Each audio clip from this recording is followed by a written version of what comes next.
ہم نہ بڑی جلدی ہے، ہمیں دعا کرائی ہے تو آج شام تک مسئلہ ٹھیک ہونا چاہیے، دعائی کھائی ہے تو طبیعت شام تک ٹھیک ہونی چاہیے۔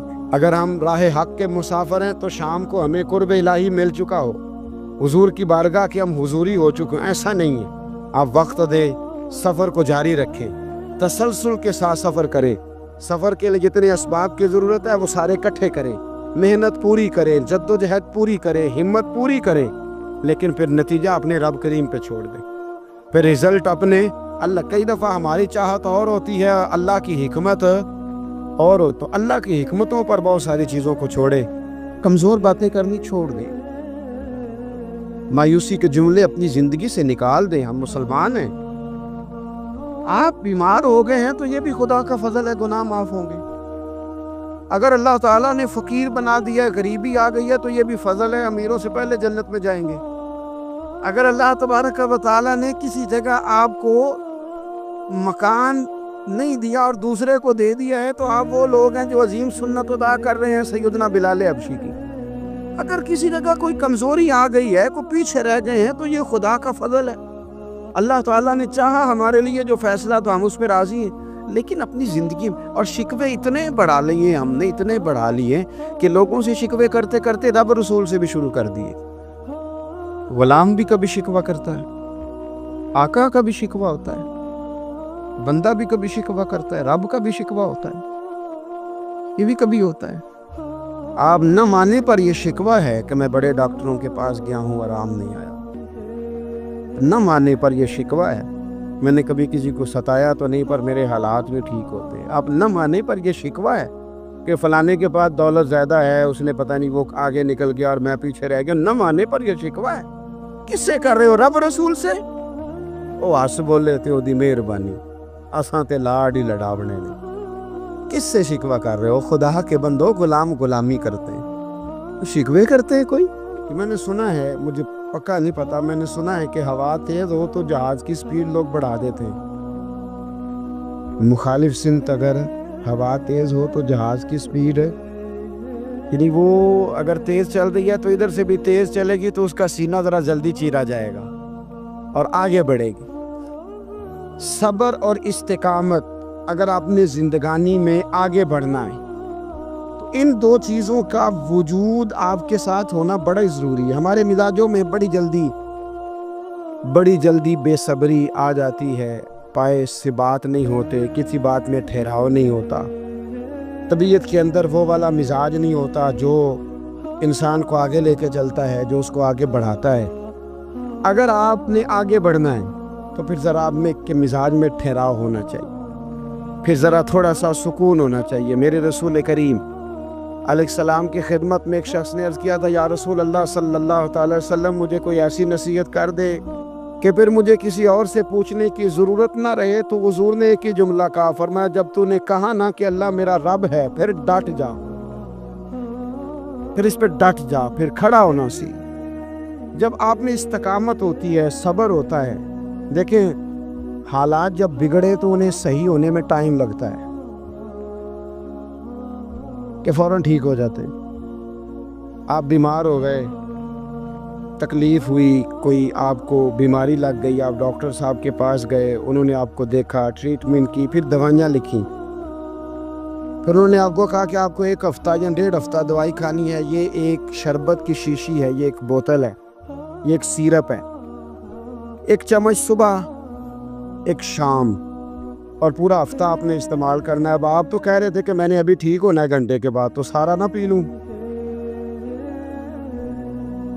سیرپ سارا نہ پی لوں ابھی، اور 1.5 ہفتے کی دوائی ابھی نہ کھا لوں، تھوڑی تھوڑی کر کے بھی تو کھانی ہے نا، ساری کٹھی نہ کھا لوں، ہو جائیں گے ٹھیک؟ کیا خیال ہے آپ کا؟ نہیں ہوں گے۔ کیوں؟ اس لیے کہ جس ترتیب سے ڈاکٹر نے آپ کو بتلایا ہے، آپ کا وجود اسی ترتیب سے اسے قبول کرے گا، آپ کا جو وہ مرض ہے وہ اسی ترتیب سے بہتر ہوگا جس ترتیب سے ڈاکٹر نے، طبیب نے، حکیم نے آپ کو بتلایا ہے، اسی مرتب ترتیب سے آپ نے اس کو دوا کو استعمال کرنا ہے، تو اسی ترتیب سے وہ سارے معاملات ٹھیک ہوں گے۔ اب آپ کا تو منشا تھا کہ میں نے سویرے فوراً اٹھنا ہے اور میں نے دوا کھانی ہے تو میں نے فٹافٹ ٹھیک ہو جانا ہے، تو بھئی یہ آپ کی منشا تو ہے، لیکن حکمت کا تقاضا یہ نہیں ہے. حکمت کا تقاضا یہ ہے کہ آپ کو ایک گولی کھانی ہے, ایک چمچ سیرپ کا پینا ہے, آپ کو مناسب پرہیز کرنا ہے, اس کے بعد جا کے آپ کی طبیعت ٹھیک ہوگی. لیکن اگر آپ کا یہ پروگرام بن گیا ہے کہ نہیں میں نے تو شام کو ہی ٹھیک ہونا ہے, تو یہ ممکن نہیں ہے. اس کے لیے آپ کو ذہنی طور پر تیار ہونا چاہیے. آپ کو سمجھنا چاہیے کہ بہت ساری چیزیں ایسی ہوتی ہیں جنہیں وقت دینا پڑتا ہے, بہت سارے حالات ایسے ہوتے ہیں جنہیں ٹائم دینا پڑتا ہے. وہ اپنے وقت پر جا کے چیزیں درست ہو جاتی ہیں. لیکن ہم چاہتے ہیں کہ ہم ابھی کریں, سویرے کریں, شام کریں. وہ کئی دفعہ صحیح کرنے کی بجائے ماحول کو ہم خراب کر لیتے ہیں. انہیں وقت دیں, انہیں ٹائم دیں, انہیں موقع دیں. لیکن جو بندہ صبر ہی نہ کر پائے, جو کہ جی بڑی دور سے آیا ہوں, بڑی دیر ہو گئی, بڑا ٹائم ہو گیا, کب جا کے مسئلہ حل ہوگا, وہ جو آپ نے بتایا تھا وہ تعویذ کب اثر کرے گا, وہ دعا کب قبول ہوگی, وہ فلانا معاملہ کب. بھئی یہ ڈیٹ تو آپ کو رب رسول ہی دے سکتے ہیں. بندہ تو کوئی اطلاع ہی دے گا, پیغام ہی دے گا, دعا ہی کرے گا. اگر زندگی میں حوصلہ ہی نہیں ہوگا, اگر آپ کو یہ قرار ہی نہیں آئے گا, ٹھہرنا ہی نہیں آئے گا کسی میدان میں. دیکھیں کچھ ایسی اذیتیں ہوتی ہیں جو اذیت ناک ہوتی ہیں, لیکن اگر غلامی میں آ جائے نا آپ تو وہ اذیت ناک نہیں ہوتی. اس چبن میں مزہ آنے لگتا ہے. کئی درد بھی مزیدار ہوتے ہیں, کئی درد بھی کبھی زخم ٹھیک ہونے پہ آ جائے نا تو اسے چھیڑو تو مزہ آتا ہے, اس لیے کہ کچھ درد بھی مزیدار ہوتے ہیں. آتش سے کسی نے کہا تو روتا بڑا ہے, اس نے کہا محبوب کی یاد میں تڑپتا ہوں. ابھی تو ایک دل ہے, میں نے تو خواہش تھی کبھی دو ہوتے نا تو صحیح کر کے تڑپتا. رب نے دل ایک بنایا, کہتا وہ مزہ دیا ہے تڑپنے کہ میری آرزو ہے یا رب میرے دونوں پہلوؤں میں دل بے قرار ہوتا. درد میں بھی مزہ ہے, پر شرط یہ ہے کہ لوگ درد میں بھی جینا سیکھیں. ہم نہ آرام میں جینا چاہتے ہیں, پنکھے کے نیچے جینا چاہتے ہیں. کاش کہ ہمیں صحرا میں بھی نیند کا مزہ لینے کا طریقہ آئے, پھر زندگی کے سارے راستے آسان ہیں, پھر اقرار بھی مشکل نہیں. لیکن چونکہ حوصلہ نہیں, صبر نہیں, وہ والا قرار نہیں جو ایک مسلمان سے رب رسول کا مطالبہ ہے. حدیبیہ کے موقع پہ نا نبی پاک صلی اللہ علیہ وسلم نے جو شرطیں کافروں کے ساتھ طے کی تھی نا, حضور نے نور بصیرت سے کی تھی نا, تو انہی شرطوں نے پھر فتح کے باب کھول دی. ان فتحنا لک فتحا مبینا. ایک شرط یہ تھی کہ اگر کوئی مسلمان مدینے سے مکے آئے گا تو مکے والے واپس نہیں کریں گے, رکھ لیں گے. پھر غور کریں, کوئی مسلمان اگر مدینے سے مکے آئے گا تو مکے والے واپس نہیں کریں گے. اور اگر کوئی بندہ مسلمان اپنے آقا کی مرضی کے بغیر مسلمان ہو جائے اور وہاں سے وہ مدینے آئے گا تو حضور پناہ نہیں دیں گے. تو میرے بھائی, محبوب کی طرف سے آنے والا نہ صرف سوکھ ہی نہیں قبول کرنا چاہیے, دکھ بھی قبول کرنا چاہیے, دکھ بھی قبول کرنا چاہیے. ہمارا یہ مسئلہ ہے کہ ہم نہ میٹھی میٹھی کے قائل ہیں, کڑوی کڑوی کے قائل نہیں. اگر وہ کبھی دکھ دینا تو محبوب کا دکھ بھی سکھ سمجھ کے قبول کرو. ہاں اس کی طرف سے کانٹا ہے کبھی تو اسے پھول سمجھ کے قبول کرو. وہ چبھے گا نہیں, انشاءاللہ مزہ ہی دے گا. وہ قبول تو کرو نا. تو اب حضرت ابو بصیر رضی اللہ تعالیٰ عنہ ایک صحابی تھے, ایک تو حضرت ابو جندل رضی اللہ تعالیٰ عنہ تھے نا, تو وہ تو حدیبیہ میں آ گئے. حضور مجھے لے جائیں, تو نبی پاک نے فرمایا میں نے وعدہ کر لیا ہے. ان کو بھی حضور نے واپس بھیج دیا. اور یہ بیچارے نا اپنے آقا کی جیل توڑ کے مکے سے بھاگ کے مدینے آئے. یا رسول اللہ مجھے قبول کر لے, میں بھاگ آیا ہوں, وہ بڑا ظلم کرتے ہیں, مارتے ہیں, تکلیف دیتے ہیں. وہ آئے تو ادھر سے نا اس کے مالک نے ایک دو بندے بھی بھیج دیے رکا دے کے کہ یا رسول اللہ آپ کا تو وعدہ تھا کہ آپ بندہ رکھیں گے نہیں. یہ آئے اور رکا بھی آ گیا. اب ذرا منظر کو سمجھیں. ہمارا تو یہ مسئلہ ہے کہ کہتے ہیں کہ میری 99 باتیں مانی ہیں, ایک نہیں مانی, لہذا میرا تعلق ہی کوئی نہیں. لیکن یہاں کیا کیفیت ہے, بندہ رو رہا ہے, تڑپ رہا ہے, حضور میں مار سے بچتا ہوا آیا ہوں, جیل توڑ کے آیا ہوں, مجھے قبول کر لیں. ادھر رکا آ گیا کہ آپ کا وعدہ تھا رکھیں گے نہیں. اب یہ کتنا مشکل مسئلہ ہے. لیکن رسول پاک علیہ السلام نے فرمایا ابو بصیر میں نے وعدہ کیا یار تجھے واپس جانا پڑے گا. اوئے ہوئے ہوئے. لوگ تو کہتے ہیں نا کہ وہ پیر صاحب نے کہا تھا تو میرا کام نہیں ہوا, لہذا میری بیعت ہی گئی, چھٹی ہو گئی. ماحول ہی بڑا عجیب ہے. حضور نے فرمایا واپس جا, لیکن جے کر یار دے نام دا ملے مینا، پھر انہوں چولی پا لئیے مینے نو پنجے سٹیے نا، جے کر یار دے نام دا، سامنے والے نے تانا سمجھ کے دیا تھا پر یار کے نام کا تھا نا، اس نے کہا لا صحیح سونے کے نام کا ہے نا، تانا ہوا تو کیا ہوا، جے کر یار دے نام دا ملے مینا انہوں چولی پا لئیے پنجے سٹیے نا، تے جے کر یار دے نام دی ملے سولی پھر چوٹا چوٹ لئیے تے پچھانٹیے نا، چوٹا چوٹ لئیے۔ اب لکھنے والے کا بھی اپنا انداز ہے نا، کہتے ہیں یہ بھی میرے لیے جھولا ہی ہے، یہ بھی آرام کی جگہ ہی ہے، چوٹا چوٹ لئیے تے پیچھا ہٹیے نا۔ حضرت ابو بصیر رضی اللہ تعالیٰ عنہ سے حضور نے فرمایا واپس جانا ہے، کہ سونیا ٹھیک ہے، کوئی شکوہ نہیں، کوئی گلہ نہیں، یہ بھی میرے محبوب کا حکم ہی ہے۔ اور کیا بات ہے، میرے نبی وعدوں کے پکے ہیں، کیا بات ہے، حضور نے جو کہا کر کے دکھایا۔ کہتے ہیں میں واپس جا رہا تھا، ایک دو بندے ساتھ تھے، جب مدینے کی حد گزر گئی نا، حضور نے تو کہا تھا نا مدینے میں پناہ نہیں دینی، تو میں نے اس سے کہا یار تلوار بڑی سونی ہے ذرا دکھانا، اس نے دکھائی تو ایک کی میں نے گردن کاٹ دی، دوسرا ویسے ہی بھاگ گیا، اور بھاگ کے حضور کے پاس آیا، جی اس نے تو مار دیا، تو سرکار فرمانے لگے میں نے تو وعدہ پورا کیا تھا نا، تم سے نہیں سنبھالا گیا تو معاملہ تمہارا ہے۔ اب حضرت ابو بصیر رضی اللہ تعالیٰ عنہ واپس آئے، عرض کی حضور اب میرے لیے کیا حکم ہے؟ حضور نے فرمایا میاں حکم وہی ہے، مدینے میں ہم نہیں رکھ سکتے، تو مدینے میں صحابہ تھے نا، حضور کی باتوں سے خوشبو لیتے تھے، مدینے میں نہیں رکھ سکتے۔